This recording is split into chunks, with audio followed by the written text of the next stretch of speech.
Hey folks, welcome. Believe it or not, this is the 298th episode of the Dark Horse podcast live stream. It is not Prime.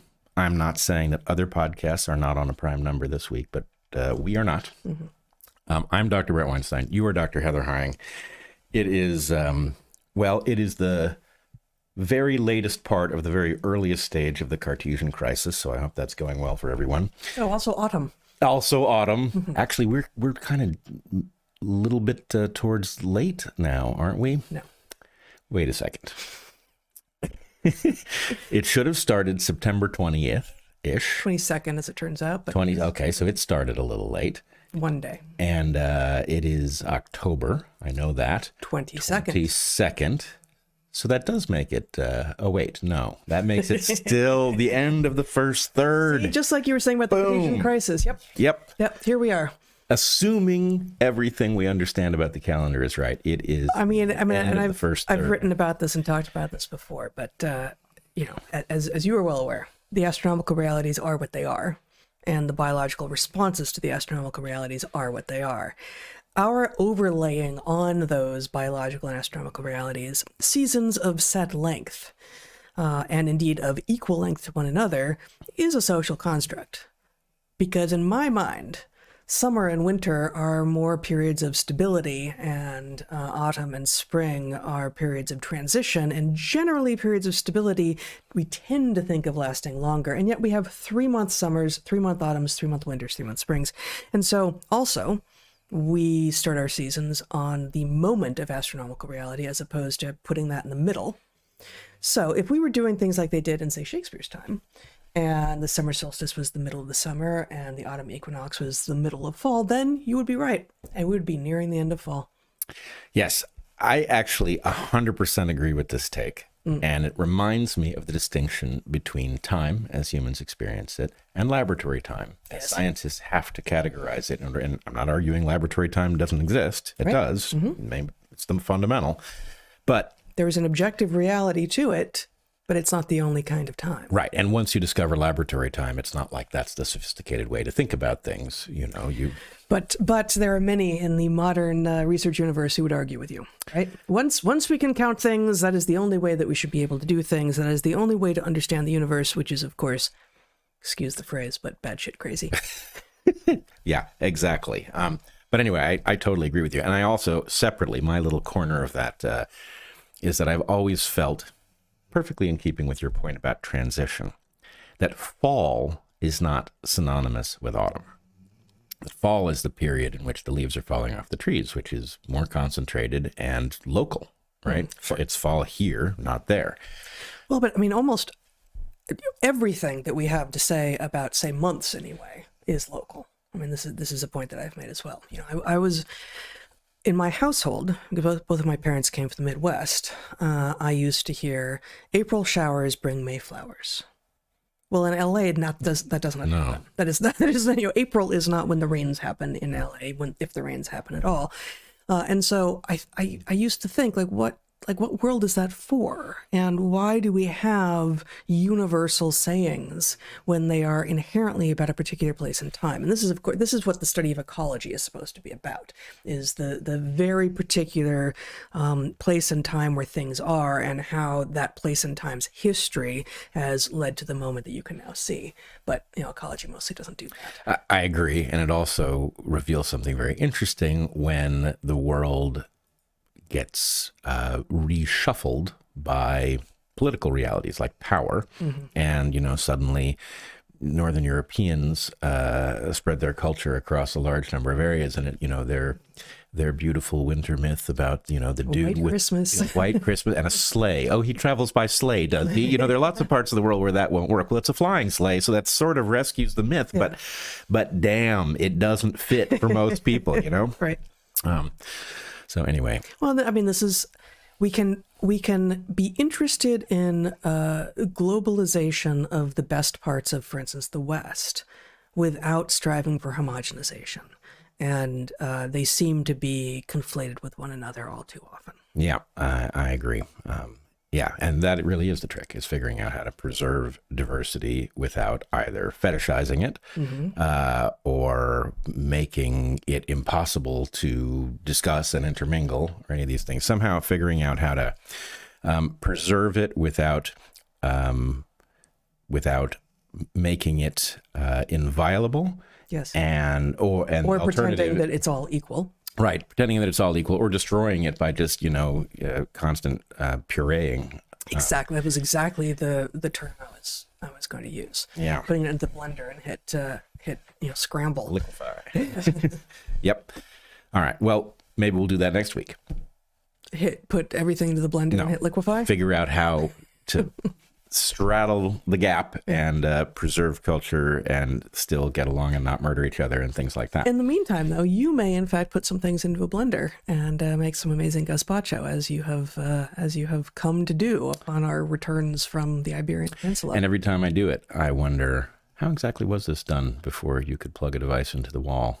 It must have been a lot coarser. Yeah. Yeah. I think chunkier. Yeah. Yeah. That's what I'm thinking. All right. Yes. Well, here we are. It is Wednesday, our usual time and place, and we're going to start by paying the rent. Paying the rent. And you were going to start with one of our 3 sponsors, and I will continue with the other 2 right at the top of the hour here. I've Not already exactly at the top of the hour. Put on the light distorting apparatus so that I can see the symbols on the page. All right. Go for it. All right. You have a prop, don't you? Totally. Oh, okay. But it's a surprise. Sorry. So sorry. Yeah. Our first sponsor this week is Caraway, which makes high-quality, non-toxic cookware and bakeware. And I will just point out what a crazy cool name for a product Caraway is in light of what it does. Have you thought about this? No. Tell me. All right. Caraway is kind of a slightly exotic spice. But it has a very particular flavor profile. Very particular, but it calls something to mind immediately. What is the smell of caraway? Rye bread, that whole thing. Yeah. But Caraway, this is a trouble-free pan, right? Anyway, I think it's very clever. Okay, yeah. Yeah. And in this case, the product deserves it. All right. My other favorite in terms of the name of a product is Head and Shoulders, which I think is a brilliant name for a dandruff shampoo. Shampoo is all right, but... but Head and Shoulders. Oh, it's probably very toxic.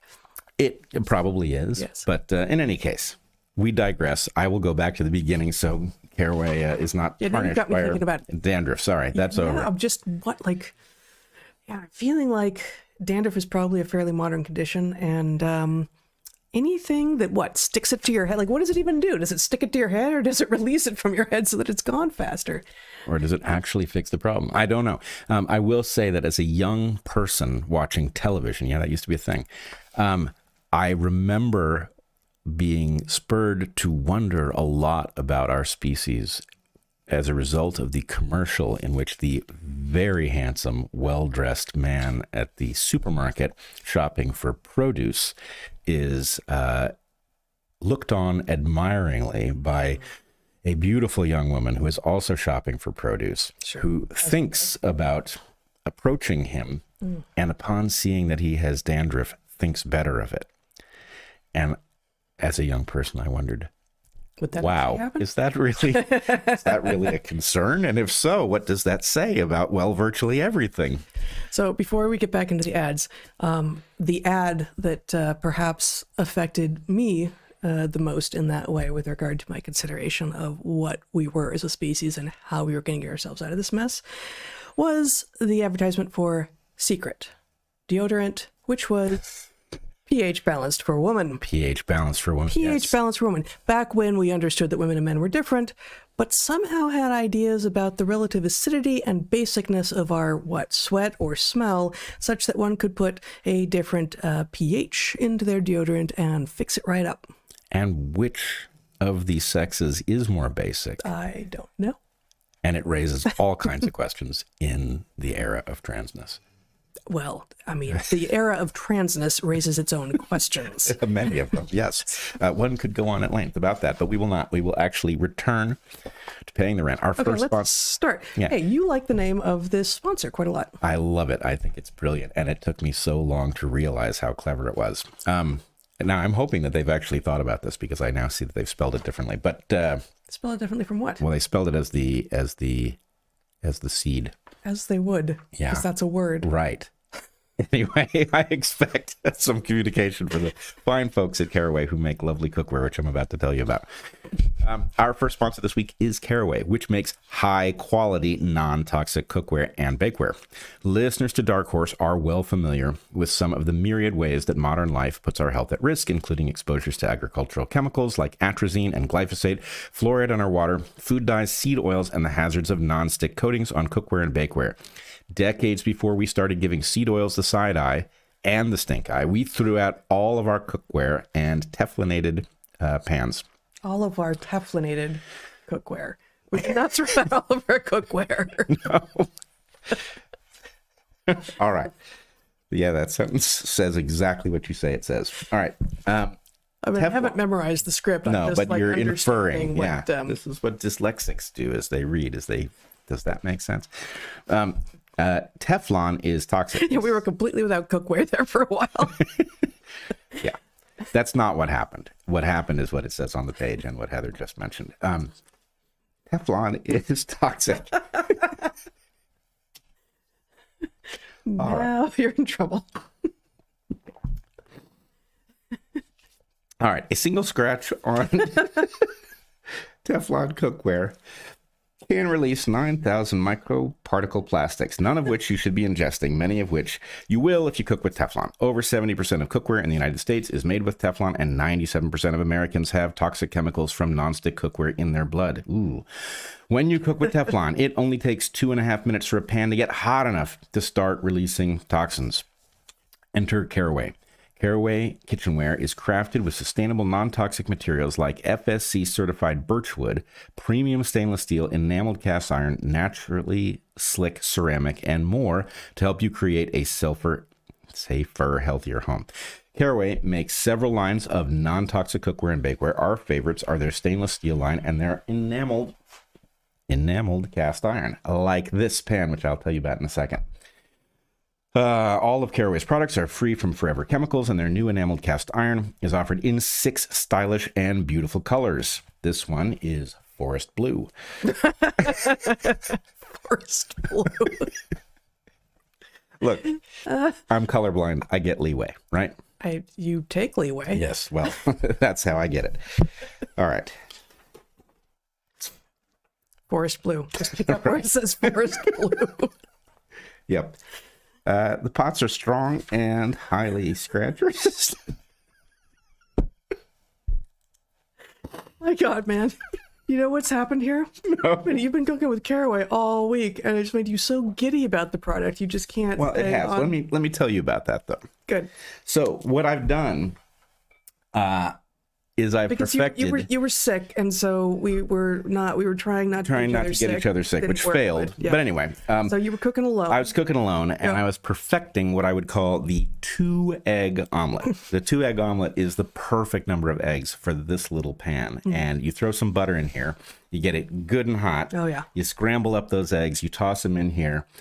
You, do the omelet thing. It's a little bit of a skill, but this pan makes it pretty easy. And then you make it the omelet. You put it in the plate, and then you drench it in pepper. And personally, I think pepper is one of the most underrated spices there is because it's so damn common. Mm-hmm. And also because the pepper that you have on the table in every restaurant and all of that is usually so old it has no flavor. So people sort of see it as uninteresting. Yep. But fresh ground... Salt doesn't age because it's a rock. Pepper, the other common condiment on our tables, does. It's a plant. Like pretty much everything we eat except for salt. And so it ages and it loses its potency. And pepper's also weird because because pepper refers to many different things, including 2 totally different clades of plants. But again, we digress. Yeah, and in fact, we had that conversation in Spain a few times with a few different people in restaurants that they didn't know what, were we really asking for black pepper? Yeah. At one point, we got the spicy brought to us. It was used as a noun. Anyway, a different story for a different another time. But anyway, this pan, 2 eggs, butter, and then some salt and some pepper on top of the omelet. Perfect. And it works great. The nonstick aspect of it is fantastic. All right. All of Caraway's products are free from forever chemicals. They're new enameled cast iron. We use enameled cast iron pots to cook stews, soups, even braise large cuts of meat, roast chickens, because one of the great advantages of enameled cast iron is its uniform heat retention. Easy to use and beautiful, too. You can't go wrong. In August, our son Zach set up his college apartment with beautiful, functional Caraway cookware. He will be cooking with it for a long time to come. There is no better time to make a healthy swap to Caraway. Our favorite cookware set will save you $150 versus buying the items individually. Plus, if you visit carawayhome.com, that's carawayhome.com/DH10, you can take an additional 10% off your next purchase. This deal is exclusive for our listeners, so visit carawayhome.com/DH10 or use code DH10 at checkout. DH is capitalized. I can't remember if that matters in a URL. But anyway, capitalize the DH. Caraway, non-toxic cookware made modern. Awesome. Our second sponsor this week is Everyday Dose. It's coffee plus benefits. Maybe you love coffee, but it doesn't love you. Maybe you feel bloated or have intestinal discomfort after your morning coffee. People report that Everyday Dose lets them have their delicious coffee without the side effects. The collagen of functional mushrooms erase the stomach discomfort that can come with coffee. Maybe you love coffee, but you want something more. Something that can help you level up with regard to productivity or focus, creativity or analysis. Everyday Dose has a combination of coffee and nootropics and lion's mane that help with focus and mood improvement. Maybe, as you age, you're seeing your skin sag and feeling your joints get stickier. There is some evidence that dietary collagen can bring elasticity back to your skin and ease pain in your joints. But as with so many things, collagen has the best chance of working if you take it consistently. Everyday Dose contains collagen, taking one thing to remember off your to-do list. Everyday Dose comes in a mild roast and a medium roast. The mild is light and smooth with a mellow energy and low acidity that is easy on sensitive stomachs. The medium roast is robust and full-bodied but smooth, providing an extra boost of energy. Both roasts use 100% Arabica coffee, which is certified to be mold-free. Everyday Dose not only has delicious Arabica coffee in it, but it also contains collagen, L-theanine, and their unique mushroom blend that includes extracts of lion's mane and chaga. And of course, there are no artificial additives, no GMOs, no herbicides or pesticides, no artificial colors, flavors, preservatives, or sweeteners. Everyday Dose tastes just like coffee because it is, without the downsides. No crash, no jitters, just clean, sustained energy. And Everyday Dose is offering a fantastic offer to Dark Horse listeners. Just fantastic. Get 40% off your first subscription order of 30 servings of Coffee Plus. You'll also receive a starter kit with over $100 in free gifts by going to everydaydose.com/darkhorse or entering darkhorse at checkout. That is everydaydose.com/darkhorse for 45% off your first order. I've also been drinking that, and it's quite good. In fact, we have no coffee, and I didn't think to go out and get it because the Everyday Dose is quite nice. Excellent, beautiful. Yeah, I've been I've been having some too. I didn't know that you had any, which is why I have been reading those ads. But I am now a qualified expert. Excellent. Our final sponsor this week is Timeline. Timeline makes MitoPure, which contains a powerful postbiotic that is hard to get from your diet alone, urolithin A. Urolithin A is found primarily in pomegranates and has been the subject of hundreds of scientific or clinical studies. Many of these studies find that it enhances mitochondrial function and cellular energy and improves muscle strength and endurance. But how does it work? Your mitochondria are the powerhouses of your cells, but like everything living, they can decay or get damaged. The older we get, the more likely we are to have damaged mitochondria, which accumulate in joints and other tissues. This is in part because mitophagy, the process by which damaged mitochondria are removed from cells, becomes less efficient the older we get. The age-related decline in mitophagy not only inhibits removal of damaged or excess mitochondria, but also impairs the creation of new mitochondria, which results in an overall decline in cell function. MitoPure, from Timeline, Pures, works by triggering mitophagy. Quoting a research article published in Cell Reports Medicine in 2022, Quote, targeting mitophagy to activate the recycling of faulty mitochondria during aging is a strategy to mitigate muscle decline. We present results from a randomized placebo-controlled trial in middle-aged adults where we administer a postbiotic compound, urolithin A, parentheses, mitopure, a known mitophagy activator, at 2 doses for 4 months. The data show significant improvements in muscle strength, about 12%, with intake of urolithin A. We observe clinically meaningful improvements with urolithin A on aerobic endurance and physical performance, but do not notice a significant improvement on peak power output. And I include, that's not the entire abstract, but that's the main findings from it. And I include the one so-called negative result, which is that they don't find an effect, to demonstrate that this isn't, and I also read the article, of course, but to demonstrate that this is not simply an article that went like, hey, look, it does everything we thought it might do and more. This is an actually good piece of research that finds, again, clinically meaningful improvements on aerobic endurance and physical performance with 2 doses for 4 months of mitopure from Timeline. Furthermore, research published in Nature Medicine in 2016 found that in mice, the beneficial effects of urolithin A on muscle physiology were independent of diet or age. Take 2 soft gels of mitopure a day for 2 months, and you may see significant improvements in your muscle strength and endurance. Mitopure enhances your cells' ability to clean themselves up and regenerate new, healthy mitochondria.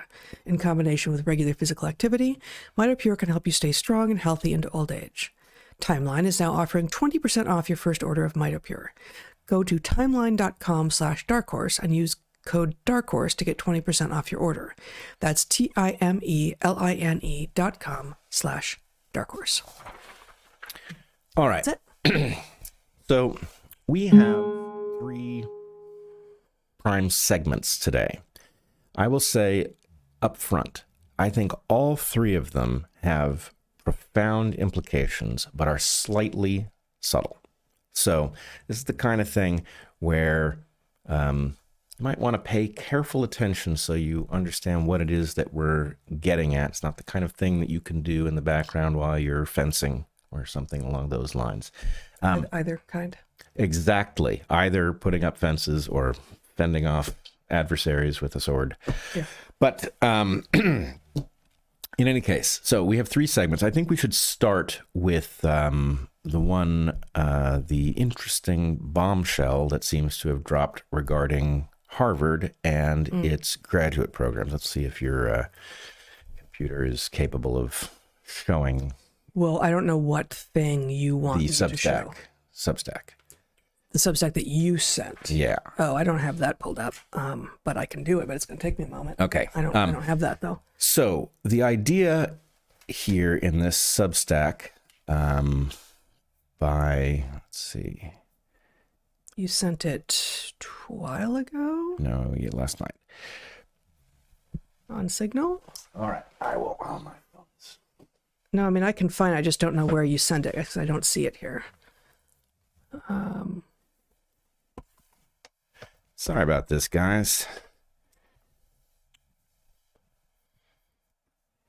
Oh, that's wrong. Yeah, I did not know that you wanted me to have this. Here we go. Got it? Yeah. I have it. All right, Jen, can you show it? Is my computer? Oh, yes. Okay, so this is a Substack by Christopher Burnett, who is an investigative journalist. And he is reporting on a somewhat quiet announcement by Harvard that has profound implications and that follows from a discussion you and I had earlier in which you pointed out that Harvard was... I'm happy to share what I had discussed back in May, but do you want to go through first what this precisely is? Sure, all right.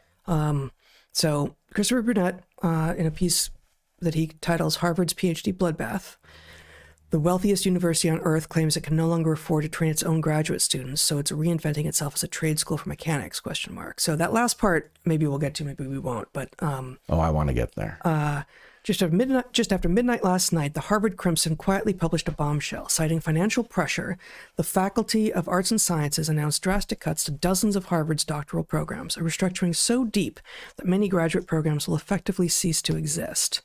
According to the Crimson Report, which quotes 5 anonymous faculty sources, the reductions are as follows. Science PhD admissions slashed by more than 75%, arts and humanities cut by about 60%, social sciences reduced 50 to 70%, history down 60%, biology down 75%. It's not clear. The German department will lose all PhD seats.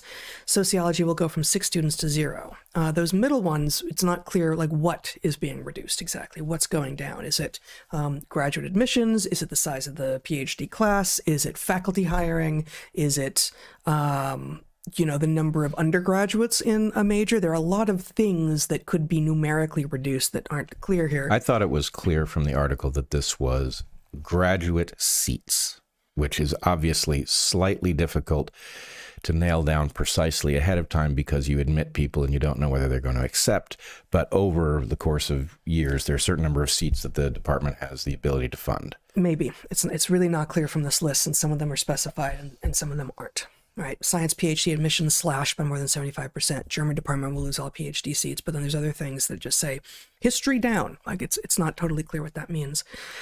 He does say next, in addition to slashing PhD admissions, the Faculty of Arts and Sciences has also instituted a hiring freeze for full-time staff, announced it would keep its budget flat for fiscal year 2026, and ceased work on all, quote, non-essential capital projects and spending.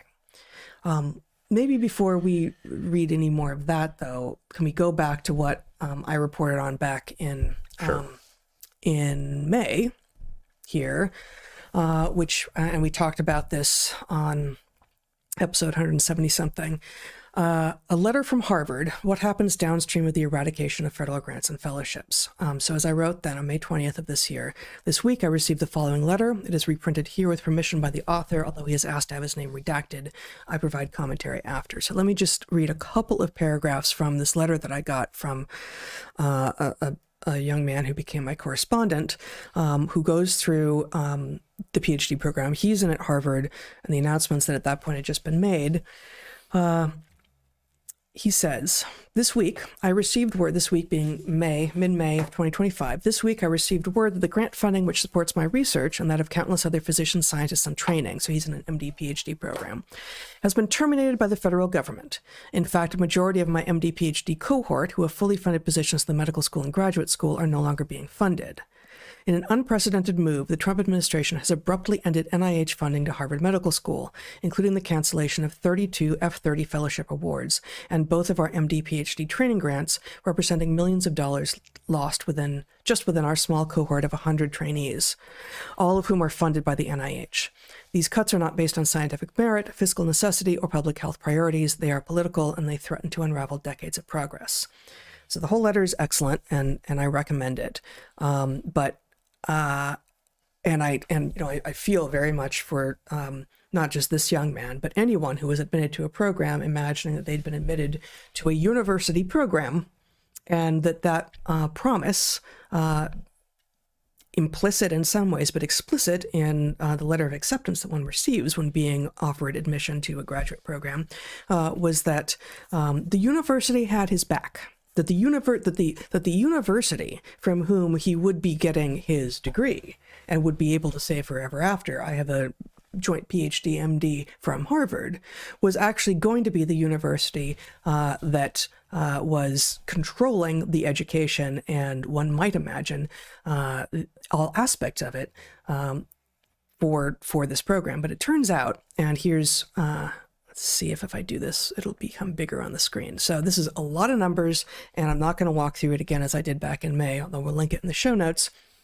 This is from the National Center for Science and Engineering Statistics, an NSF report from fiscal years 2010 through 2023, which is the most recent data that we have. Federally financed higher education R&D expenditures, and these dollar amounts are in the thousands. And so we have, for instance, and this is just in order of institutions that are receiving the most funds, Johns Hopkins, University of Washington, Seattle, Georgia Institute of Tech. Harvard actually isn't even in this top 13. University of Michigan, Ann Arbor, which is our alma mater for our graduate work, is top 5 here. But you see the increase in federal funding dollars growing not linearly. I don't know that it's exponential exactly. I haven't done the math, but from a number in 2010 total across all institutions of $37 billion to in 2023 $59 billion, an increase that is not doubled, but it's not far off. And when you go and look at what the increase of funding is going to, yes, more research is being funded. But there's also a move that I was not aware of at all when we were in graduate school. I don't think it existed yet at all when we were in graduate school, for especially out of NIH, for there to be grants that effectively fund entire graduate programs. And this is what I learned from my interlocutor back in May, that the MD PhD program at Harvard was effectively funded not just because faculty who were doing research, who had gotten research grants, got funding to hire some graduate students or to hire some postdocs. But the graduate program itself is being funded by the federal government, which means that when you get a degree from one of these places, your degree should not say that you are being granted a degree from Harvard. It should say you're being granted a degree from the NIH. But of course, no one wants a degree from the NIH. People want a degree from Harvard or University of Michigan or wherever it is. So this is a transformation of what it means for science to be publicly funded. Science is not only being publicly funded, education is being publicly funded and controlled by the federal government.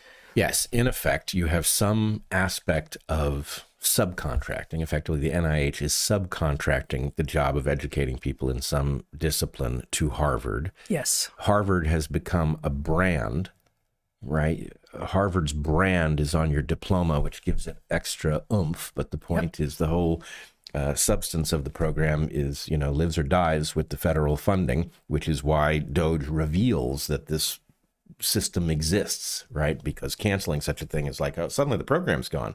Oh, that program isn't what we thought, right? That program isn't what we thought. And, of course, we haven't said what to many people will be the elephant in the room, although I don't think it's the most interesting part of this, which is that Harvard, with its,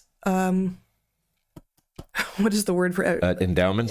With its endowment, couldn't they pay for the German department to run a PhD program? Of course they could. Of course they could. But the fact is that when the federal government is offering, and you've got the resources to create whole departments, not academic departments, but grants offices like the one that I worked for between college and graduate school back at UC Santa Cruz, where you just peel back the layer a little bit and you can see that there are whole slews of people, of academic staff at these institutions whose job it is entirely to figure out where the money is in the federal government and extract it from there. Well, I don't think we can't fault institutions for doing this. If the money is... Exactly. Right. So the point is, this is about a cryptic system that you don't know exists because Harvard has a, many 100-year legacy, and we all assume that Harvard is Harvard rather than it's quietly been transformed into a brand, that is increasingly stamping its imprimatur on stuff because the education took place in their buildings, but, it was being directed by some hidden force. But the point about the endowment, and I do want us to read the rest of this. It's quite short, but the endowment is so gigantic that the fact that Harvard spots a hiccup in its ability to stay in the black with respect to its budget for a given year ought to be completely immaterial, right? If this is a temporary, situation because of the economics of the moment or because of the political whims of the Trump administration or whatever it might be, then the point is you would absolutely expect Harvard, if Harvard is anything at all, to just simply decide to weather the storm until it's over. Yeah. And it's a reveal of values. It's a reveal of values, but it just what non-academics are not going to realize is that a university, when it works, is like a standing wave, right? The particular material in the wave is changing constantly, but it has institutional knowledge. Your biology department is passing on what it knows and what its bent is and how it discovers things one generation to the next. And these graduate students who have suddenly had their seats canceled, the point is for Harvard to say, well, this is going to cost us money to keep those seats. It's admitting that their programs are phony, because if their programs weren't phony, you would have to invest in them to keep them going. If it took you 5 years of losing money, in order to get back to self-sustaining, fine. You need to do that in order that when reality returns to the university or when sanity returns, that you have a department that still remembers how to do biology. And the point is, the irony of the whole thing is, I don't think there's a tragedy here in the loss of all of these things, because I think really what we're seeing is an admission that Harvard knows these things aren't making any sense anymore. They're not making progress. There isn't anything important about a biology department that can't figure out how many sexes there are, making sure that one generation passes on its understanding to the next, because it isn't understanding in the first place. I guess I wouldn't put it that way. I wouldn't say that Harvard, whatever it is at Harvard that knows things, that Harvard knows that the biology department, arts and humanities and social sciences and history and biology aren't doing anything of value. I don't think it's thinking of itself as an educational institution at all. I don't think it's we know none of that is for real. It's, well, that's not what we do. I agree. We are a country club for undergraduates, and we are a brand, and we are a grant getting machine, and we invest in private equity. Like that, those are the things that we are, much more than actually educating people so as to become the next thought leaders that we all richly deserve. No, that's not what they're doing.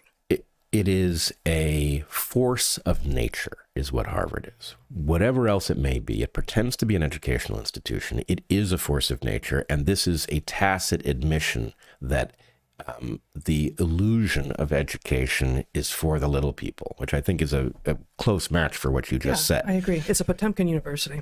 It's a Potemkin University, as they all are. Yes. See earlier conversation on DarkHorse about the fact that there's something suspicious about.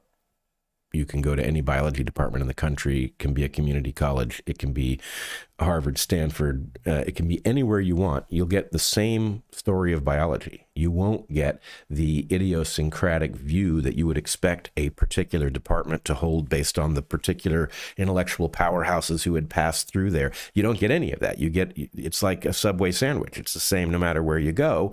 And the point is that means it's not real. Right? This is a consumer product. It's not an ancient intellectual tradition manifesting in the present. It's not the cutting edge of knowledge.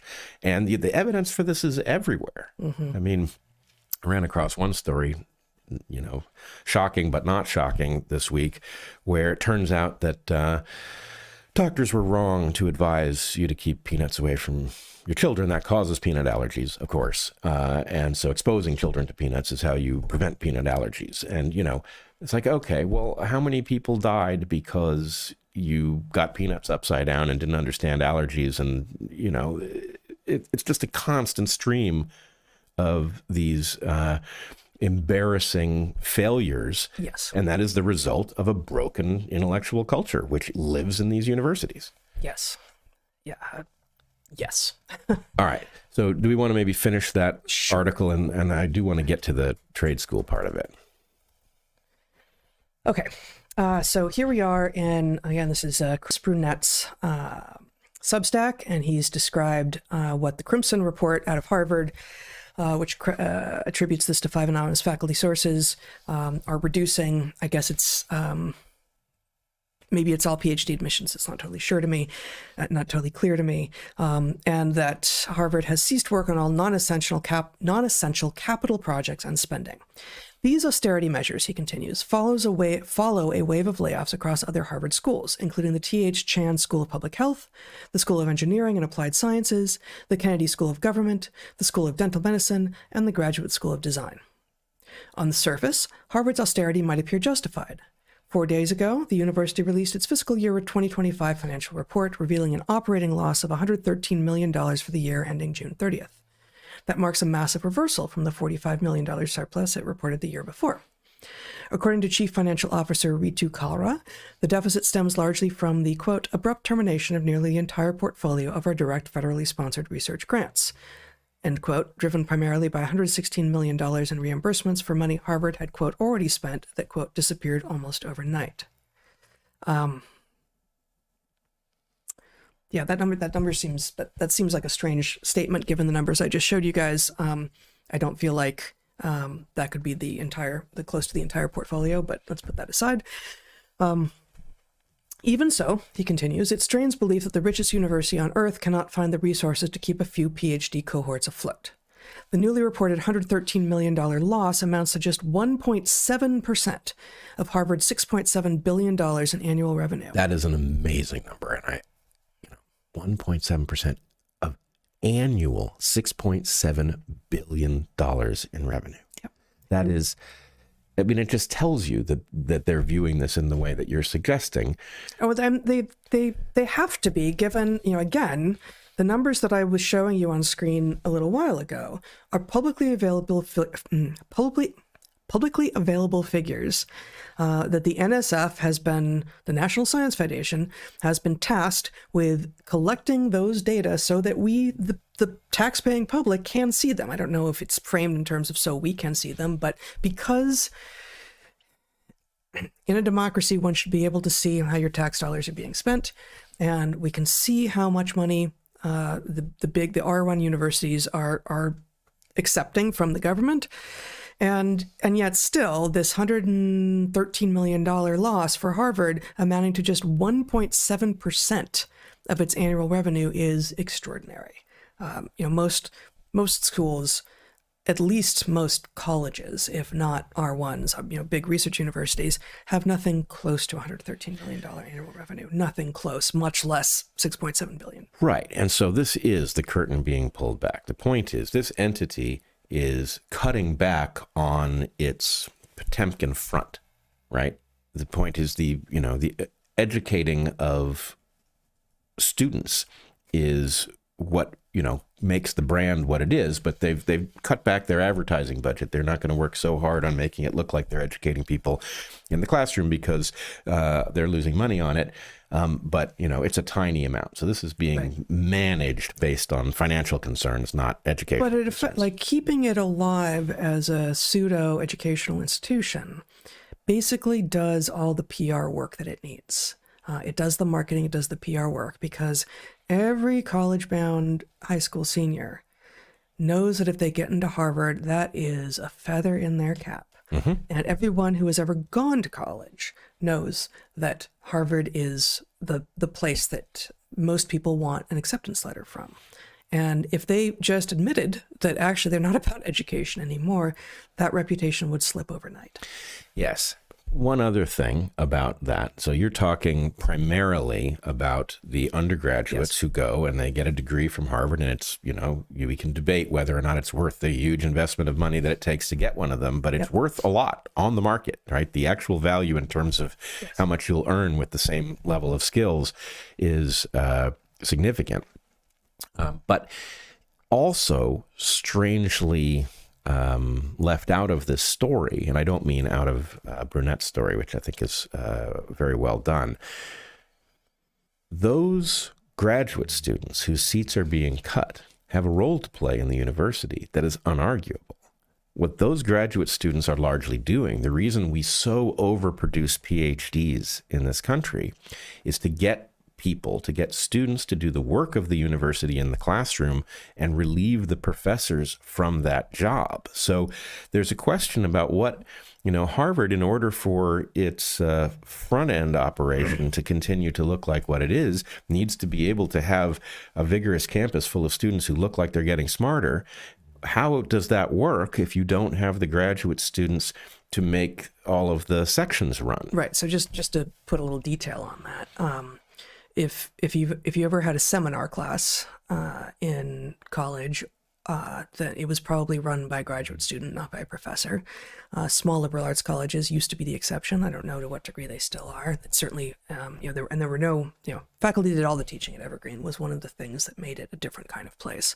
But it's even easier to see the role of graduate students in doing the work at the university when you're talking about lab sciences.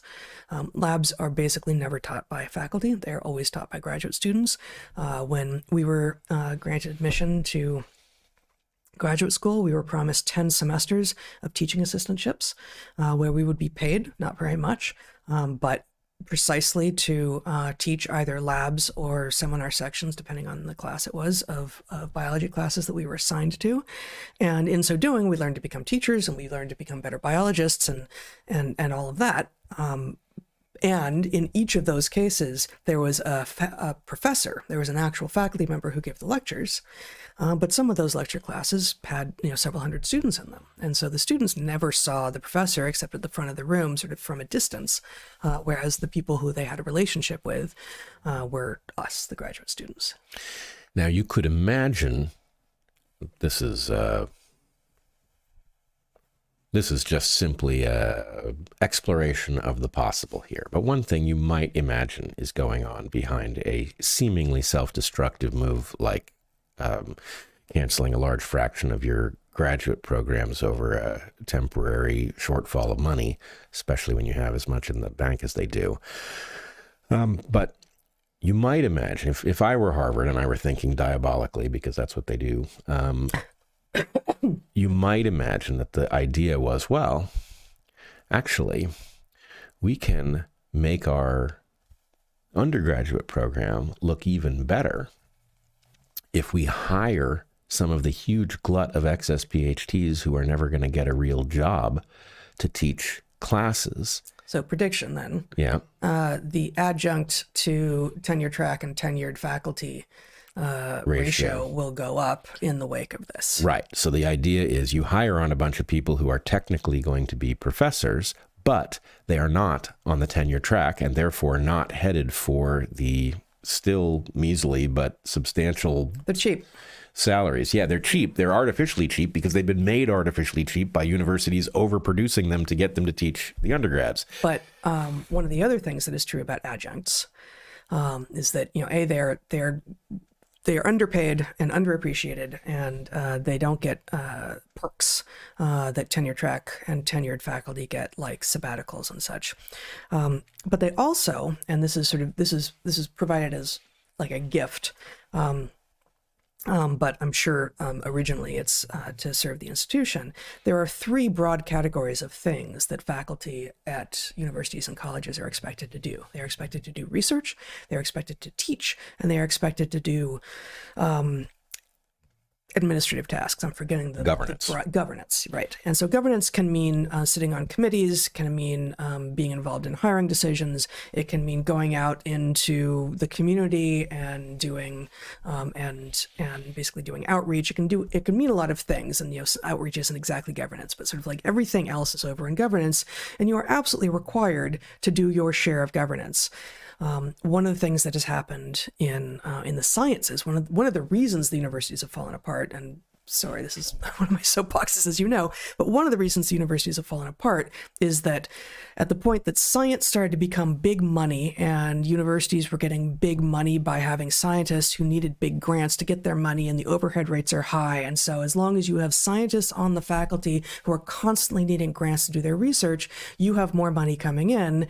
Well, how do you encourage all of that grant getting? You reduce the expectations on their other activities. So you reduce the expectations of their teaching. That's when graduate students come in and start doing the teaching for the faculty, and you reduce their expectations with regard to governance. And so that leaves a vacuum of scientists on governance tasks like running committees, which is where the business of the university is done. And so I think, although I do not have the numbers to back this up, because I have not found that anyone has collected these numbers, that starting in the 90s, you started to see fewer and fewer scientists running the committees or either on or leading the committees that are contributing to decisions about departments, about hiring, about all sorts of things across the administration of universities and colleges, and that this contributed to the woke revolution that we see.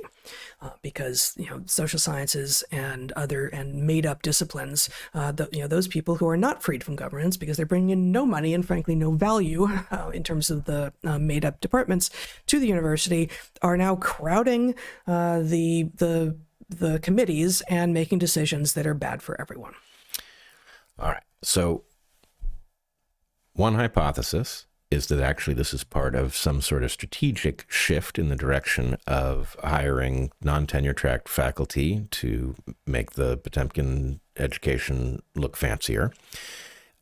If that was the case, then the elite faculty of the institution should look at a move like this. Even just the risk that that's possibly what's happening should cause the elite faculty, the tenured and tenure track faculty of these institutions, Harvard in this case, they should be looking at this because maybe they've been targeted. And actually, again, if I were a diabolical administrator at an institution like this, I would be thinking, well, the elite faculty don't actually know anything special.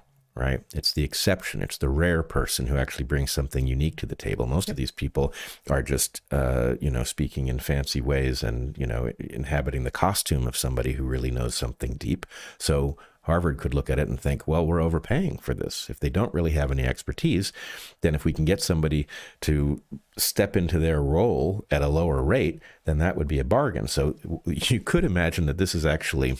I doubt that this is Harvard trying to get rid of tenure, but that would be interesting. Well, but imagine that what you wanted to do was curtail it. You want to pay for as few of those fancy seats. We're going to stop the growth can. of... Right. Why are we continuing to hire people at an actual salary when we could hire them at a slave wage and have them beg for it because they can't get a frickin' job with the degree that they got somewhere in the university system? Yeah, because adjunct sucks, but adjunct at Harvard, that's some credibility. Right. And boy, as long as we're in diabolical administrator mode, let's think through this carefully because they're staring down the barrel of the AI era. Mm-hmm. And the question is, who is going to be better at consulting the AI and figuring out what would be smart to say next? It's going to be the young guns. It's not going to be the older folks. So you might look at the older folks in these departments and think, those are dinosaurs. What we need are some people who know how to pretend to be professors leveraging the AI at full strength. And that would make sense. It would make, maybe this is a future proofing of their undergraduate program. That took an ugly turn. Yeah, it sure did. On the other hand, in light of where we stand in history, the university that figures this puzzle out is going to beat the universities that don't. That's for sure. True. And I wouldn't bet against Harvard. This may not be. They've been at the forefront before. Oh man, they're good at these games. Shall we continue with this piece from Chris Burnett? Yes, there's a cherry on top at the end, which is not where the cherry on top should be, but so be it. Oh, and my computer has decided to stop communicating once again. Let's see if that works. Even so, it strains belief that the richest university on earth cannot find the resources to keep a few PhD cohorts afloat. The newly reported $113 million loss amounts to just 1.7% of Harvard's $6.7 billion in annual revenue, a rounding error in Cambridge terms.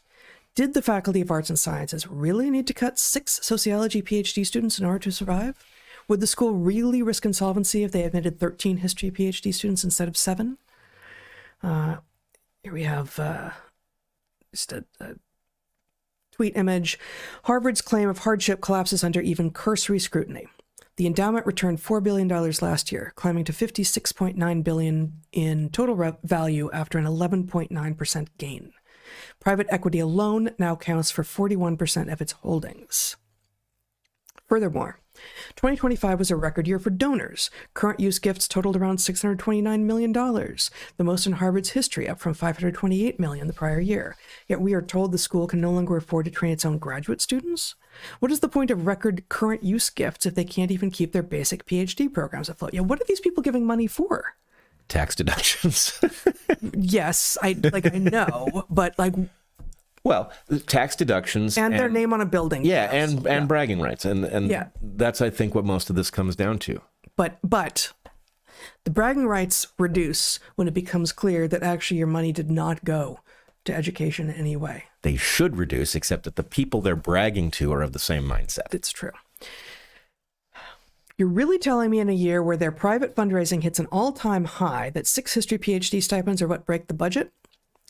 The entire purpose of an endowment is to help a university weather lean years without gutting its core academic programs. Yet, Harvard has chosen to protect its gold pile over its scholarship, famously behaving like a hedge fund with the school attached as an afterthought.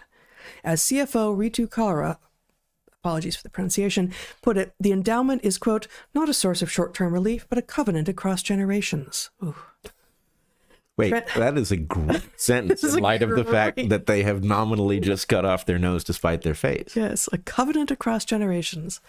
Translated from administrative jargon, that means the priority is not education, but to have as big a stream of income as possible that is shielded from the influence of donors, students, and government. And right on cue, the university's collapse into financialized pseudo-education is now being met with a political response that is just as absurd. 2 weeks ago, President Trump announced that Harvard had reached a tentative deal with his administration to restore $2.4 billion in frozen federal grunts. Frozen federal grunts. Now that's an image. It's almost as good as the frozen badger steaks, ferret badger steaks. To restore $2.4 billion in frozen federal grants on the condition that it spend $500 million to create a network of trade schools for mechanics to work on, quote, automotive plant motors engines, which doesn't really make any sense to me, but okay. I mean, I think funding trade schools in general is a good idea, but I'm not sure that forcing Harvard to run one at gunpoint makes sense. This would be a giant trade school, series of trade schools that would be run by Harvard, Trump told reporters in the Oval Office. They're going to be teaching people how to do AI and lots of other things. I wish I could do I'm not going to try. I'm not going to do a Trump imitation here. They're going to be teaching people how to do AI and lots of other things, engines, lots of things. You know, we need people in trade schools. I remember when I went to school, I had some people that weren't particularly good students, but they could take a motor or an engine apart blindfolded or put it back blindfolded. So trade schools are very important, and we've lost trade schools. We used to have a lot of trade schools in this country. We don't have them anymore. We have tremendous plants opening, and we want to have people top level for those plants, whether it's AI or whether it's automotive plants. You know, we have many automobile companies open their plants in the United States. They're all coming back. So by opening up trade schools, because we're going to need employees, we're going to need people with skill. By opening up trade schools, this would be a giant trade school, series of trade schools. It would be run by Harvard. Now, this is something that we're close to finalizing. We haven't done it yet, but they'd put up $500 million. Interest and everything else would go to the trade school, and you know it's a big investment in trade school done by very smart people, and then their sins are forgiven. That's end of Trump. Quotation. Yesterday, he again reiterated that, quote, they're going to open up trade schools. And I love the idea of trade and trade schools by Harvard. So, you know, they get into like a vocational type school, end quote. So there it is. The richest university on earth is claiming poverty and cutting history, philosophy, chemistry, biology, and sociology, only to reinvent itself as a glorified trade school to appease the government that froze its funding. This is where higher education is heading. The intellectual core is being hollowed out from both directions, administrators treating universities as hedge funds, politicians treating them as job training centers. What's dying in the middle is the idea of the university itself, a place devoted to knowledge for its own sake. It is fitting that Gen Z is named after the last letter of the alphabet. They may also be the last generation to experience anything resembling a classical liberal education rather than debt-funded vocational training under corporate or state control. All right, so... What is he thinking?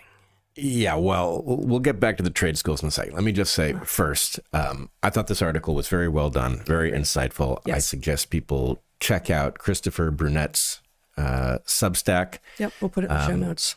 Blondes have more fun, but brunettes make better investigative journalists. No, okay. But the trade school idea, here's the part that's missing. Can you think of anybody less well-positioned to know how to run a trade school than Harvard? No. I mean, I cannot. This is such a crazy idea. I've actually been to a trade school. I went to a bike building trade school, and I've visited other trade schools. I think trade schools are a very important feature of civilization, and a good one is a gem. It's a very profoundly valuable thing. I wouldn't go to one run by Harvard. No. These people disdain blue collar work. Yes. They disdain physical work. They think it is beneath them. And And they're not going to understand how you do it. I mean, the fact is, you don't do it by explaining, right? There's a process. There's, in fact, the exact process that they're proving no longer exists in their intellectual space. The process of passing on a skill in physical space is a cultural process. It's not something you can say, hey, I know it'd be a great idea. Let's take Harvard's brand and throw it on a trade school. Well, if you were going to buy it, who's going to write the textbooks? Right, exactly. Right? That's not what you do. You can't do that. You could buy a trade school that works, and you could study how it works and maybe not screw it up. I wouldn't bet on Harvard not to screw it up, but at least if you got something that was already working, you could figure out what the process of picking up a trade actually was. But the idea that the most over-intellectualized institution on earth is going to be the people to teach folks how to roll up their sleeves and figure out how to make and fix stuff. No, I'm sorry, wrong culture. It just is. It's utterly and completely wrong. I mean, this is sort of like, this is a convergence of so many of the points that we make over and over and over again, that like you need to do something physical in the world, and preferably more than one thing and more than one domain, so that you have something that gives you physical feedback that can't be gamed socially by someone saying, oh, good job, gold star, well done. You're like, no, it wasn't actually. That sucked, and I can tell because my thing broke. It doesn't work. It didn't rise, whatever it is, right? And, some of the programs that are being gutted at Harvard, maybe all of them, because maybe they've all stopped being intellectually interesting in any regard, precisely suffer from too much social feedback, where there is no ability in many cases to know if you've made a good point, because it's not based in any sort of reality. Well, trade school is the opposite of that. And I am a huge fan of an actual liberal arts education. And trade schools and liberal arts education are different things. Yep. Harvard is supposed to be offering a liberal arts education. It's not. It hasn't in a while. Trade schools don't pretend to be trying to offer a liberal arts education. They are explicitly in the applied territory. So, like, I was just writing about this morning, in fact. So, STEM. Okay, this acronym that apparently, did you know, was originally NSF was originally calling it SMET, and someone came along and was like, that doesn't sound so good, so we're going to reverse the order.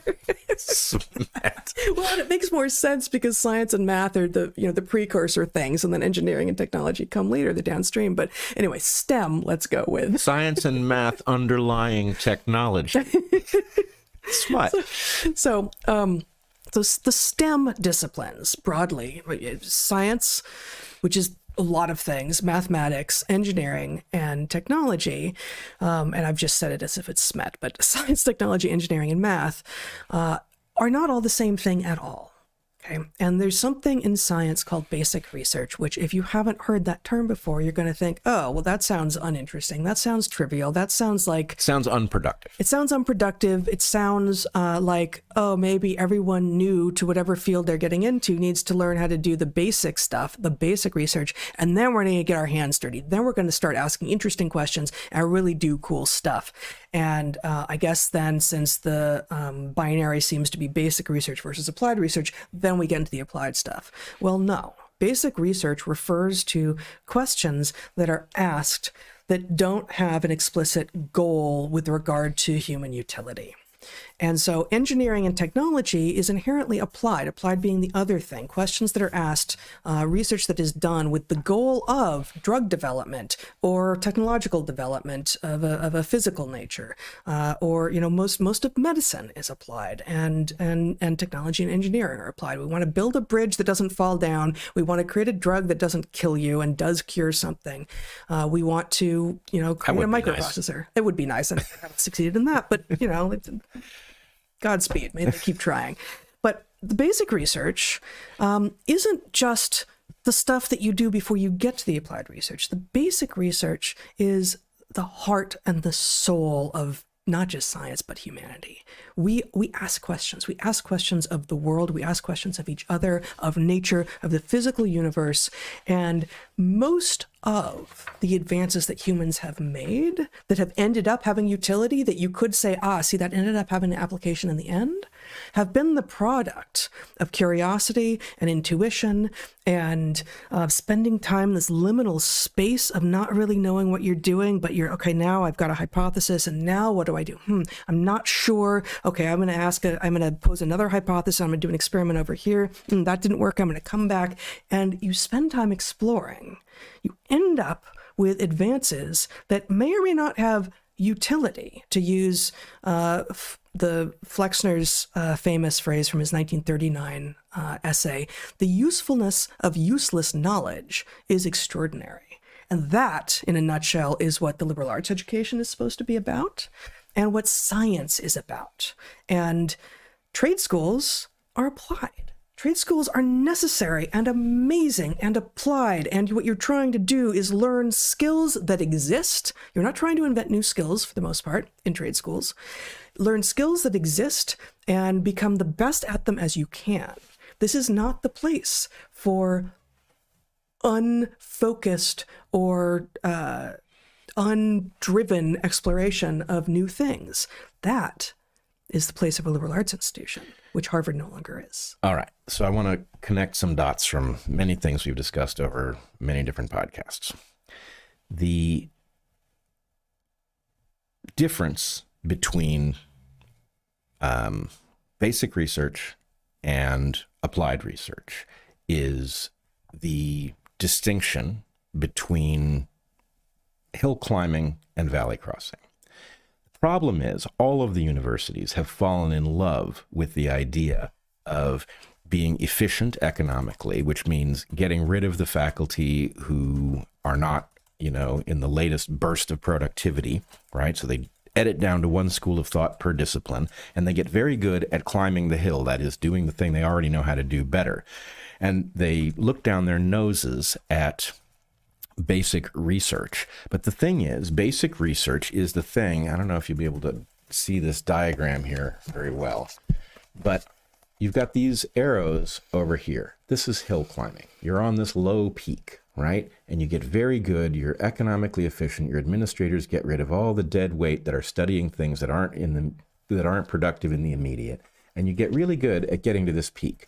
But where you really want to be is over here at this other peak that you don't even know where it is and what it's made of. The only way you're going to find it is, as Heather points out, the usefulness of useless knowledge, right?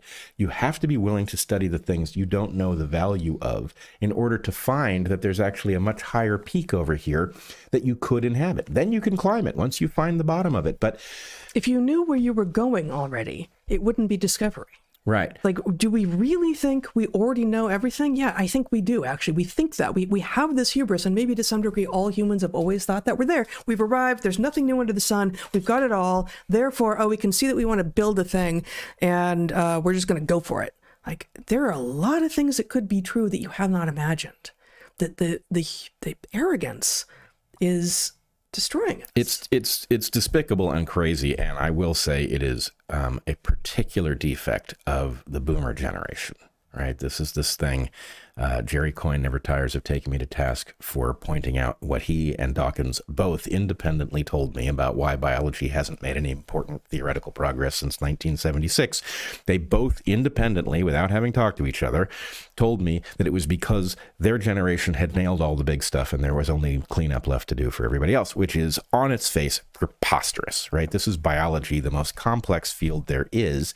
And the fact is, we're at the very beginning of it. There's plenty of huge stuff we don't know anything about. So that hubris, we've nailed it. So the only thing there is to do is to get better at what we already know, is weirdly trade school mindset, right? Let's get better at the job that we already know the name of, so this sort of, tendency to want to, it's this tendency to corner cutting, right? Intellectually, you have this, multi-thousand-year history of learning how to think carefully, right? And then these moderns decide, well, you know what? Most of the scientific method is wasteful, right? Like, let's see what the data say. It's wildly inefficient. Right. Let's just, data is king. Let's go check out the data. And it's like, look, you don't understand. You can't skip. I want to put the data is king people next to the no kings people and see. Totally. Well, you know what? Because they're the same people. Yeah, the no kings people have no data. So the fact is it would fit perfectly. But point is that corner cutting mentality, that administrator mentality, right? The idea that Harvard is a powerhouse and that, the real job is to maintain that endowment over the span of generations, blah, blah, blah. They're telling you how dumb they are. Yeah. Listen to them and understand how dangerous it is to have the most elite educational brand in the country, maybe in the Western world, be an institution that's this ridiculously foolish. And then to hand them the job of teaching people how to do something. Now, that would be truly insane. Yeah, it is. It's truly insane. There's a lot more to say, but maybe that's the place to leave it. Yeah, I was going to get started on museums, but maybe this is not the time. All right, well, we can return to because they're also unfunding the museums because they can't imagine what the footprint on their precious campus space, all of them, right, could possibly be doing. What are dead things in jars doing for anyone? What is a dead thing in a jar ever done for you lately? Right, exactly. All right, well, we will leave the museum conversation to another time.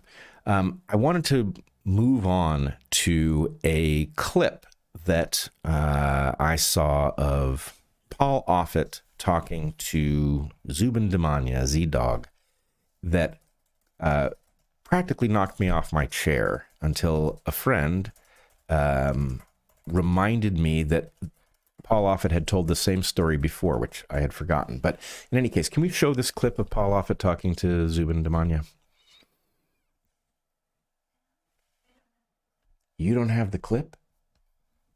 Holy cow. Heather, do you have it? Oh, you're not going to be able to. Well, maybe I will just have to summarize it. Let's see if you can. Let's see if I can maybe send it to Jen. Yeah. In this clip, Paul Offit describes a meeting in 2021. If I recall correctly, the population at the meeting consisted of Rochelle Walensky, Anthony Fauci, Paul Offit, Francis Collins, and a couple of other people. And as Paul Offit tells the story, they are discussing the question of natural immunity being the immunity that one gets by being sick with a disease and recovering from it. And so apparently at this meeting, they had a discussion in which they all understood that natural immunity was superior to vaccine immunity. And the question on the table was, should it therefore count as a reason to exempt you from the need to get one of their vaccines? Yep. And what they concluded was that was too complicated.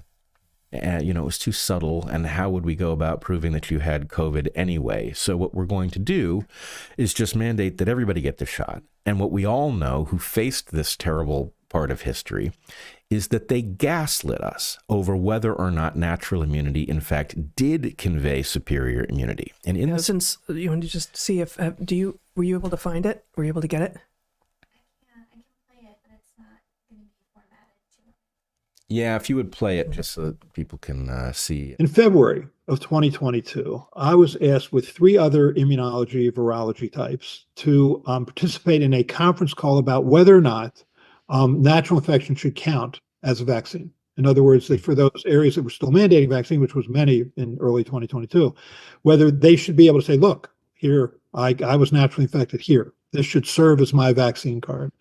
And that meeting was held with Rochelle Walensky, Tony Fauci, Vivek Murthy from Surgeon General's office, and Francis Collins, and then me and 3 other immunology virology types. So he started off. He said, "Oh, let's introduce ourselves." So Tony Fauci says, I'm Dr. Tony Fauci from NIID," and then Rochelle Walensky says, "I'm Rochelle Walensky from CDC." I said, "We know who you are. And the question is, who the hell are we, right? Yeah, Tony didn't need to introduce himself. In any case, so we voted on it, and it was sort of 2-2, basically. I mean, I was one of I think natural infection should count for obvious reasons. I mean, actually, you're making an immune response to all 4 viral proteins. You, in many ways, make a broader cytotoxic T cell response. I think you're better off in many ways. The problem with natural infection is it's misnamed. It should be called survivor-induced immunity because not everybody lives with a natural infection. So, yeah, that was I wish we had then immediately gone to the press and said, look, here's the conversation we just had. Here's the conversation that we went back and forth on this. Because while we all basically agreed, I think that it should count, that the question was bureaucratically, would it work at a time when people could just go on the internet and say, look, I've been naturally infected and get out of it. It's just, it became more of a bureaucratic issue. So I saw Dr. Fauci at a meeting maybe a year ago or so, because I was already getting out there saying, I think we should target high-risk groups, where I was getting a lot of pushback from public health people who felt that I had gotten off the bus. Because, see, that was the whole feeling in this. You're either on the bus or off the bus, and there was no in between. So I'd gotten. Yeah. I said, Tony, am I wrong? Am I wrong in making? He said, no, you're right. We should target high-risk groups. He said, the problem is, the minute you say that, it becomes a nuanced message. And a nuanced message is a garbled message. If you really want to make sure those groups get vaccinated, then you recommend it for everybody. And okay, so if we think that, we should say it. Because my personal thinking on this is, then if that's the reason we're vaccinating healthy 16-year-old boys, that's not a good reason. And just have it open. Say it openly. You know what I'm saying? Because I think people are smart enough to hear it. Yeah, you're either on the bus or you're off the bus. So, okay, on the one hand, that clip is just maddening to find out what the discussion was behind the scenes. But there are a couple of things I want to point to in it. Again, I said that this was a little bit subtle, so this is where the subtlety comes in. First of all, he covers a lot of the ground that those of us on the outside who were demonized and censored and ridiculed and coerced were trying to point out. These shots were painfully narrow. They focused on one antigenic motif. All the shots focused on the same motif, and that created a very narrow kind of immunity to the extent it created immunity at all. The idea that natural immunity is superior is based on the obvious fact that if you get sick with the virus, your immune system reacts to everything about the virus that it can react to, not just one antigen. In this case, it's 4 separate proteins. He correctly points out that the important immunity is T-cell based, not antibody based. So another one of the little scams they ran on us was they pretended that a robust antibody response is tantamount to immunity, when in fact, at best, it is a weak proxy because the immunity you're looking for is T-cell based. So he evidences that he had all of this knowledge, even as we out in the public trying to make the case that we were being told nonsense, were being gaslit. And of the most terrible things that are done by our governmental structures, gaslighting of people who are trying to tell you the truth is at the top of the list. Where does anybody in government get the right to tell the public that you are a crank for trying to say true things that it privately knows are true? Where could that right possibly come from? And frankly, I think if I read Offit correctly here, he is building a defense for himself. 100%. Yes. And 100%. Now, mind you, Anthony Fauci has a pardon, a broad pardon, which makes no sense, right? The whole idea of a pardon is that somebody, a president, can give you immunity for some crime because they think in this case it serves the public's interest to give you immunity. The idea of saying, well, whatever you may have done that was illegal during this period, you're covered? What the living fuck? You can't do that. But Anthony Fauci has one of these things. Paul Offit does not. And so I think Paul Offit is trying to say... He's absolutely building his defense, and he hedges in this. He says, I was one of 2, I think. It's like, you think you're one of 2, or you think this was your position? Well, I looked at that sentence and it's ambiguous. And I think what he said is, I was one of 2 I think that natural immunity should count. So it is ambiguous, and maybe he's hedging because it was unclear. But okay, so you've got or because he's revisioning history. Could be anything. I don't trust the guy any farther than I can throw him, and you can put Damani on that list too. But he is at least doing us the courtesy of years too late.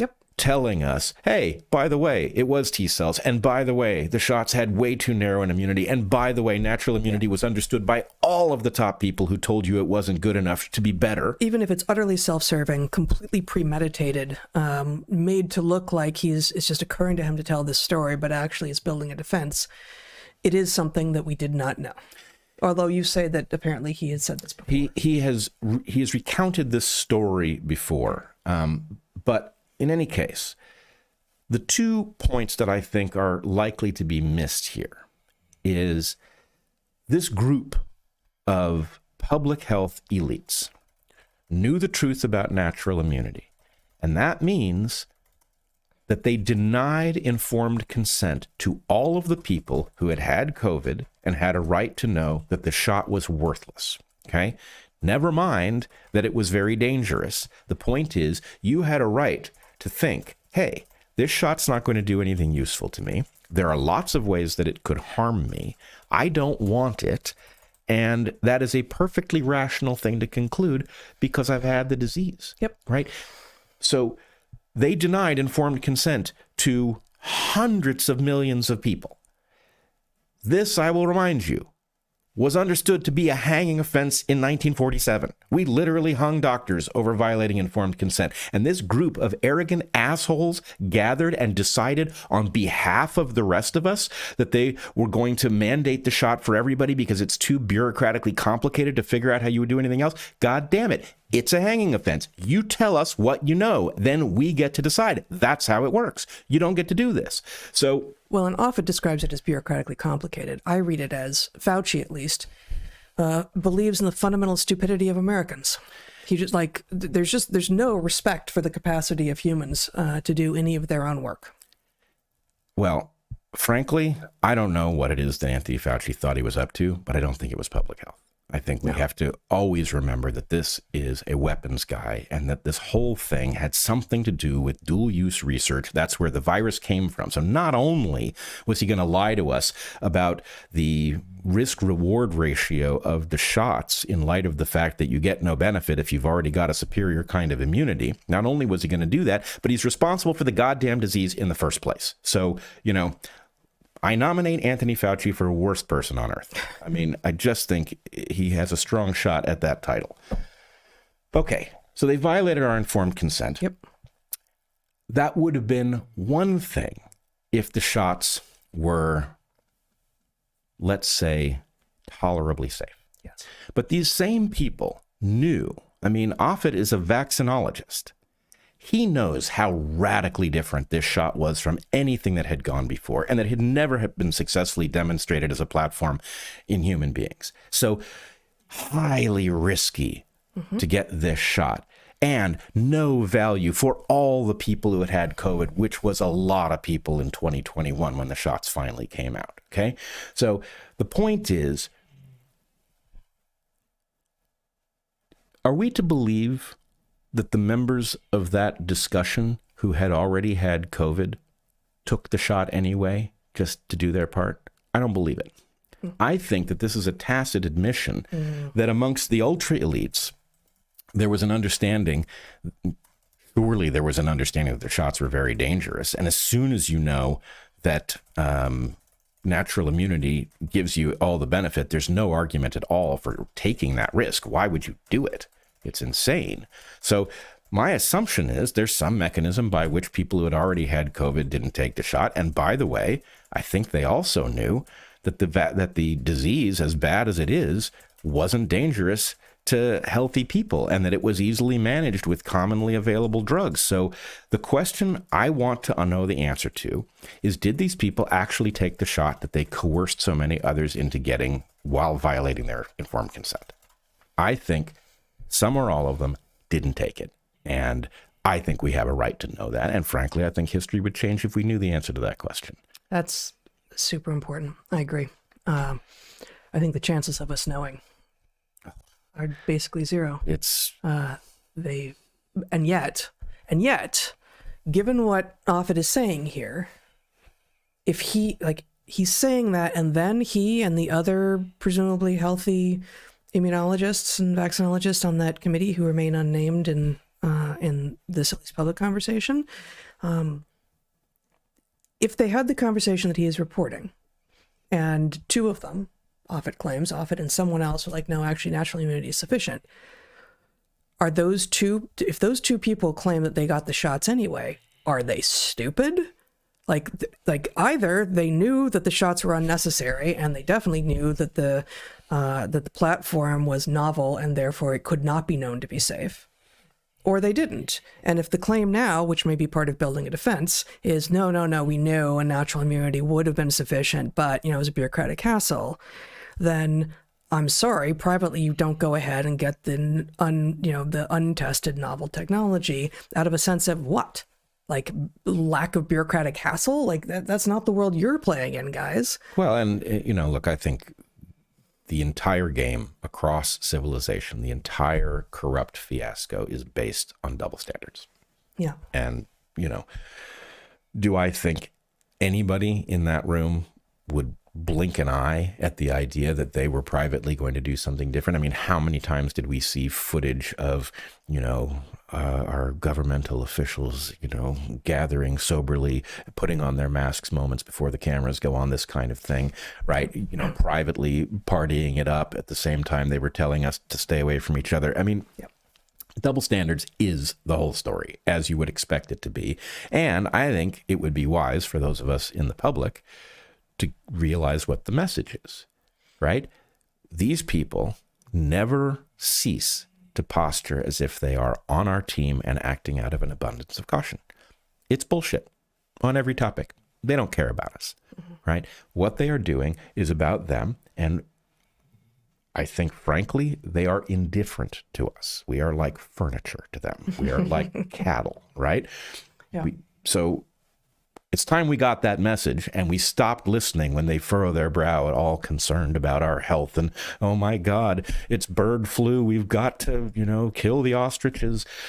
No, I'm sorry. This is not motivated out of concern that there's going to be an outbreak of bird flu and innocent people are going to die. No, that's about something else. I don't know what it is. New vaccine, some kind of new control measures, but it is not about the well-being of the public, period. The end. I don't believe it. Yeah, because there's been no indication for years that there is any care for the public. No, anytime you get a peek behind the curtain, the exact opposite is what shows. It's just the opposite, right? We are an inconvenient problem to be dealt with. We are not a matter of compassion for them. I agree. All right. Well, you have some third topic. I don't know what it is. I do. I'm trying to remind myself of... we could save it. Well, let's quickly do it because it's very timely. Can you show hopefully I did send this to you, Jen. Can you show the Robby Starbuck tweet? This I thought was, there's been no time to vet this, but there are indications that this is exactly what Robby Starbuck says it is. So let's just read the tweet. Oh, wow. He says, "Huge news. I am suing Google today. What you're about to see is insane. Since 2023, Google AI, Bard, Gemini, and Gemma have been defaming me with fake criminal allegations, including sexual assault, child rape, abuse, fraud, stalking, drug charges, and even saying I was in Epstein's flight logs. My God. It's all 100% fake, all generated by Google's AI. I have zero criminal record or allegations. So why did Google do it? Google's AI says that I was targeted because of my political views. Even worse, Google execs knew for 2 years that this was happening because I told them, and my lawyers sent cease and desist letters multiple times. This morning, my team at D Hill and Law. Yeah, and D Hill and Law. Hold on. It's Harmeet Dillon. Yeah. file my lawsuit against Google, and now I'm going public with all the receipts because this can't ever happen to anyone else.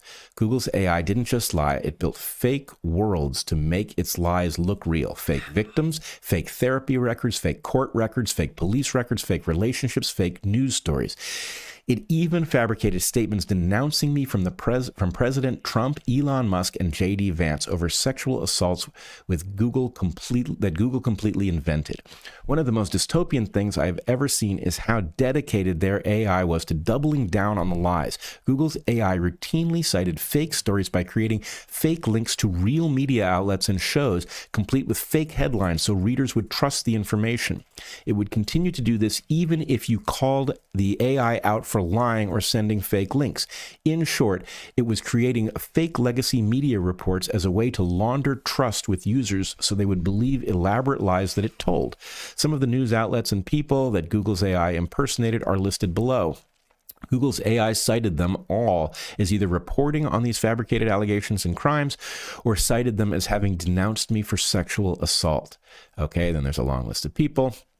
As a rule, AI must never harm humans. It must never defame or manipulate, no matter your politics. Bias in AI is a very, very serious issue. If we don't fix this now, we're in big trouble. This can destroy lives, reputations, and livelihoods. If we don't win this fight, then you no longer control your reputation because AI will define who you are to the rest of the world. You better hope it likes you. All right, so that's enough of this tweet. This story, which I take to be what Robby Starbuck says it is, Harmeet Dillon wouldn't be signed on to fight on his behalf if this were in any way not what he represents. Yeah, no, and he doesn't. I don't know the man personally, but he's not prone to hyperbole. Yeah. So anyway, I would take this at face value. What a terrifying story, and imagine the future. At the moment, this is still early in the AI era, and the AI is not spectacularly good at any of these things, and there are courts, but the degree to which AI is going to shape our viewpoint on everything and have the ability to wreck people. And so, as bad as it is to imagine a future of centralized bank digital currencies and social credit scores, this takes it to the next level. The idea that, it's not even that you behave in a way that displeases people and they unperson you. They can pretend that you behaved in a way that justifies your unpersoning, and how are you ever going to prove that you didn't do it? Yeah. And, again, this is the dawning of this AI era. This is the only moment at which we get to have this conversation because it's visible and because maybe there's a court in which we can adjudicate these things. But I was stunned, actually. I was looking at this, trying to understand it. And I happened to look into the replies, and there's something equally troubling there. Jen, do you want to show the reply to that? Okay, so go back up so I can see who the is. It's X Marianne M, who says, you can add this one to your collection for Charlie, and then shows an AI overview reporting Charlie Kirk took his own life after a series of public statements expressing his belief that the American dream was out of reach for young people and that political violence was a threat to democracy. Kirk, the 31-year-old co-founder of Turning Point USA, a conservative organization, was killed by a gunshot at an event in Utah University. So I assume that that's just a hallucination of the AI, or a fantasy, or whatever it is. But, as I said at the very beginning, right after the emergence of this credible AI, I said, look, this is a new species. You don't know what it is. And this is chilling, right? I mean, in the case of Charlie Kirk, the AI is not going to convince us all that that was a suicide. But, imagine a world 3 years down the road where you literally can't look at a video and know whether the event happened. In fact, it will be undetectable at some point very soon. And the point is, you will be scratching your head. Well, what actually happened to that person, right? You'd be able to flat out murder somebody and then AI it into a suicide. Who knows what's going to happen in the future? It's going to make the landscape for those who wish to abuse their power, that much more amenable. And for those of us who wish to see a uniform set of explicit rules that we all abide by, we are going to be at a massive disadvantage. I'm speechless. Yeah, it's really, really something else.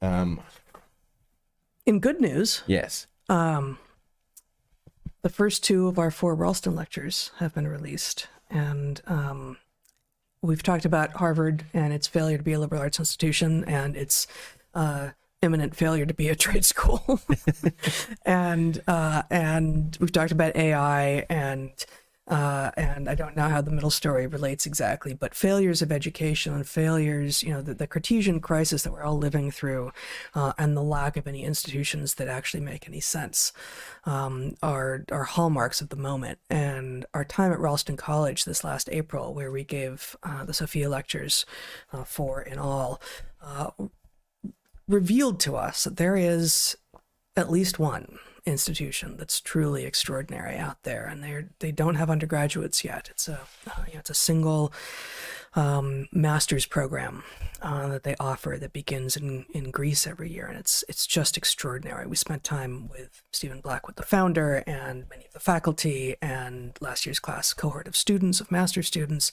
and they're just doing education the way education should be done. And we're both really pleased with the lectures that we gave there. And so those are out now. And I feel like it's just a little bit of a rejoinder to some of the insanity we've been talking about. Yeah, it exceeded all expectations. Really the did. Quality of the education. I was really stunned at what they're able to accomplish, and have nothing but admiration for the whole crew and the entire class of students that they had gathered. Really, it was extraordinary to see how many high quality minds they had gathered and how they had facilitated them functioning as a real academic community in the way that used to exist. Yes. So yes, there are signs of hope. Mm-hmm. I do want to connect one last thing. Go for it. Why do we need to be able to think? Well, we need to be able to think because our well-being depends on it. And there was a story that I found maddening that I ran across recently. Jen, can you show the video with the ballot? There's a ballot proposal in California. I believe it's measure number 50 about redistricting. And something interesting has cropped up in the mail-in ballots related to this redistricting measure that is favored by the Democrats, including Gavin Newsom, the governor. Vote is cast right here.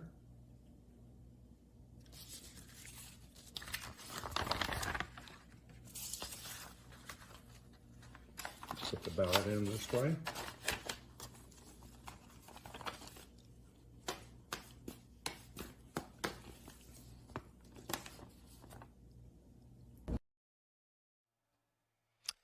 Okay, so let me just say a couple things. Redistricting is a place that both parties cheat. This is... So hold on. Just so that, for one thing, some people will not have seen it. Yeah. Not have seen it, but what it looked like was someone voting on a physical ballot on this measure, and there were only 2 options. It's a binary, yes or no, and it looks from the positioning here like a no vote is visible on the outside of the ballot that you're sending in, but that I guess that just tells you, like, the vote is visible regardless, because a no vote is visible, although if you don't know that something should be visible, you don't necessarily know that a yes vote is visible. To make it clear, you put the ballot in the envelope. And because the address has to show, there's only one way to put the ballot in the envelope. That's not the case. Oh, okay. So this is where this goes. Oh. So you put the ballot in the envelope, and if you've put it in the right orientation, and then you tap it down so that the paper falls to the bottom left corner of the envelope, a no vote shows clearly. And there is inexplicably a hole in the envelope. There are always holes in these envelopes, Why? I think, to show that the ballot is contained rather than they are empty. So the question is, did somebody put that hole somewhere that would allow no votes to be detected? Yeah. Now, okay, this is maddening, that the vote is visible, but there's a question about what it means. Was this intentional, or was this a mere accident of the fact that ballot envelopes traditionally have holes and, could be happenstance? But what troubled me was that there was a large number of people who responded to the discovery that, and mind you, I think there were different envelopes in different counties, but there were a large number of people who responded by saying, come on, get over it. And do you have this one tweet?